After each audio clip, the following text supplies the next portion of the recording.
Hi friends అందరికీ ముందుగా మన సబ్స్క్రైబర్స్కి మన ఫాలోవర్స్కి ప్రతి ఒక్కరికి ఈద్ ముబారక్. కువైట్లో ఈరోజు బక్రీద్ పండుగ అయితే జరుపుకుంటున్నారు. రేపు మన ఇండియాలో బక్రీద్ పండుగ అయితే జరుపుకుంటారు. ఇంకా ఈరోజు వీడియో వచ్చి చాలామంది కువైట్ నుంచి వెళ్ళేటప్పుడు బంగారం తీసుకొని వెళ్ళాలని చూస్తారు. ఆల్మోస్ట్ ప్రతి ఒక్కరు కూడా బంగారం అయితే తీసుకొని పోతారు.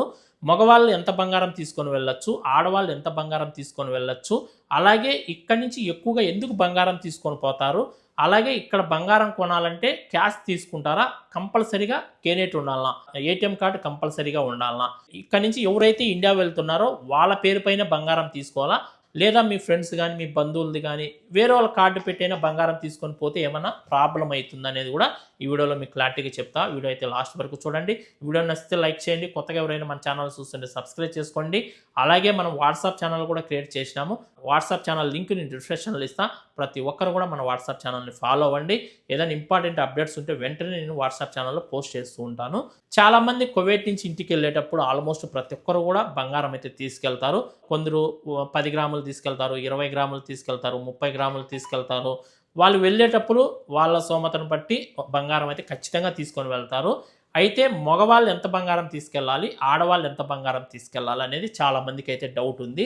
మీరు ఇక్కడ సంవత్సరం కంటే ఎక్కువ పని చేసి మీరు ఇండియా వెళ్తుంటే మగవాళ్ళు 20 గ్రాములు బంగారం తీసుకెళ్ళచ్చు, ఆడవాళ్ళు 40 గ్రాములు బంగారం తీసుకెళ్ళచ్చు.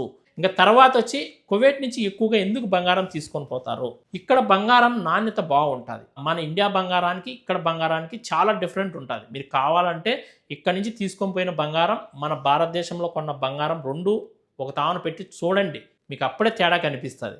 దాంతోపాటు రేటు కూడా తేడా ఉంటుంది. ఇక్కడ బంగారానికి మన ఇండియా బంగారానికి గ్రాము పైన 1000 రూపాయల నుంచి 1200 తేడా ఉంటుంది. 10 గ్రాముల పైన 10 నుంచి 12,000 రూపాయలు తక్కువ ఉంటుంది. కువైట్ బంగారానికి మన ఇండియా బంగారానికి 10 గ్రాముల పైన 10,000 నుంచి 12,000 డిఫరెంట్ ఉంటుంది, తేడా వస్తుంది.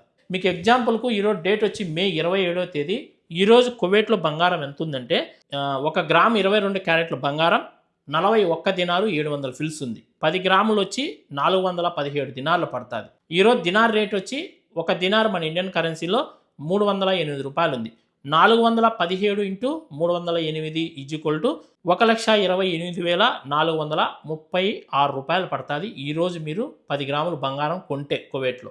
అదే ఈరోజు మన భారతదేశంలో మీరు 10 గ్రాములు బంగారం కొనాలంటే 1 గ్రాము 22 క్యారెట్ల బంగారం 13,929 రూపాయలు ఉంది. మన భారతదేశంలో 1 గ్రాము 22 క్యారెట్ల బంగారం 13,929 ఇంటూ 10 ఈజ్ఈక్వల్ 1,39,290 రూపాయలు పడుతుంది. కువైట్లో 10 గ్రాముల బంగారం ఎంత ఉంది?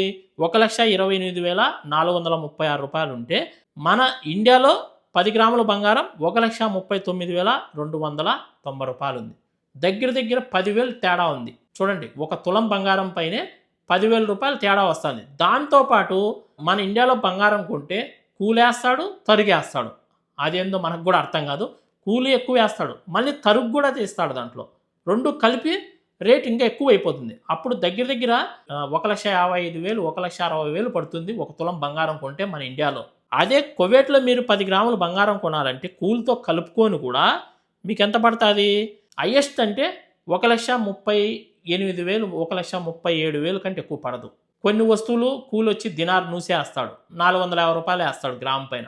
కొన్ని వస్తువుల పైన 2 దినార్లు వేస్తాడు, 600 రూపాయలు కూలేస్తాడు. కొన్ని వస్తువుల పైన 3 దినార్లు కూడా కూలేస్తారు, అంటే 900 రూపాయలు కూలేస్తారు గ్రామ్ పైన. ఆ విధంగా 10 గ్రాములు కలుపుకున్నా 9,000 కూలి అవుతుంది. 1 తులానికి కూలి 9,000 అవుతుంది.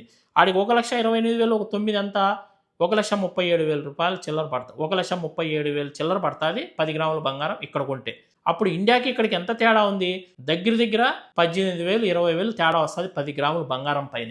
అందువల్ల ఇక్కడ నుంచి వెళ్ళే వాళ్ళు ప్రతి ఒక్కరు కూడా బంగారం కంపల్సరీగా తీసుకొని పోతారు. ఎంతో కొంత 10 గ్రాములు 20 గ్రాములు 30 గ్రాములు కంపల్సరీగా బంగారం అయితే ప్రతి ఒక్కరు కొనుక్కొని పోతారు. ఇంకా తర్వాత వచ్చి ఇక్కడ బంగారం కొనాలంటే ఇప్పుడు కంపల్సరీగా కేనేట్ ఉండాలి, క్యాష్ తీసుకోరు. ముందైతే కనుక డబ్బులు తీసుకొని పోతే బంగారం కొనుక్కొని వచ్చేవాళ్ళం. ఇప్పుడు డబ్బులు తీసుకోరు, కంపల్సరీగా కేనేట్ ఉండాలి. అది మీది కావచ్చు, మీ ఫ్రెండ్స్ది కావచ్చు, మీ బంధువులది కావచ్చు, ఎవరో ఒకరిది కేనేట్ అయితే కంపల్సరీగా ఉండాలి. వాళ్ళ అకౌంట్లో డబ్బులు వేసుకొని వాళ్ళ కేనేట్ తీసుకొని పోయి మీరు బంగారం అయితే కొనచ్చు. చాలామందికి ఇంకో డౌట్ కూడా ఉంది, ఎవరైతే సాపరబోతున్నారో వాళ్ళ పేరు పైన బంగారం కొనాలి, వాళ్ళ పేరు పైన అకౌంట్ ఉండాలి, వాళ్ళ పేరు పైన తీసుకోవాలి బంగారం కంపల్సరీ. కానీ కూడా చాలామందికి ఉన్న డౌట్. అలా ఏం లేదు, ఎవరి పేరు మీద అయినా సరే మీరు బంగారం కొనొచ్చు, ఇబ్బంది అయితే లేదు. కంపల్సరీగా కేనెట్ ఉండాలి, ఏటీఎం కార్డు ఖచ్చితంగా ఉండాలి. నువ్వు వెళ్తున్నావు షాపరు, మీ ఫ్రెండ్స్ది కావచ్చు, మీ బంధువులు కావచ్చు, ఎవరో ఒకరిది కేనెట్ పెట్టి మీరు బంగారం అయితే కొనొచ్చు, ఇబ్బంది అయితే లేదు. మీదే ఉండాలా ప్రతి ఒక్కటి అని రూల్ అయితే లేదు. మీ సివిల్ ఐడి అడ్రస్ ఇచ్చినా ఎవరు కేనెట్ పెట్టి అయినా సరే మీరు బంగారం తీసుకొని అయితే వెళ్ళొచ్చు. మీకు ఇంకా ఏదైనా డౌట్ ఉంటే కామెంట్ చేయండి, ఖచ్చితంగా నేను రిప్లై ఇస్తాను. అలాగే ఈ వీడియోని ఇంకా ఎవరైనా లైక్ చేయకుంటే లైక్ చేయండి, ఈ వీడియోని షేర్ చేయండి, కొత్తగా ఎవరైనా చూస్తుంటే సబ్స్క్రైబ్ చేసుకోండి. అందరూ బై ఫ్రెండ్స్, జై హింద్.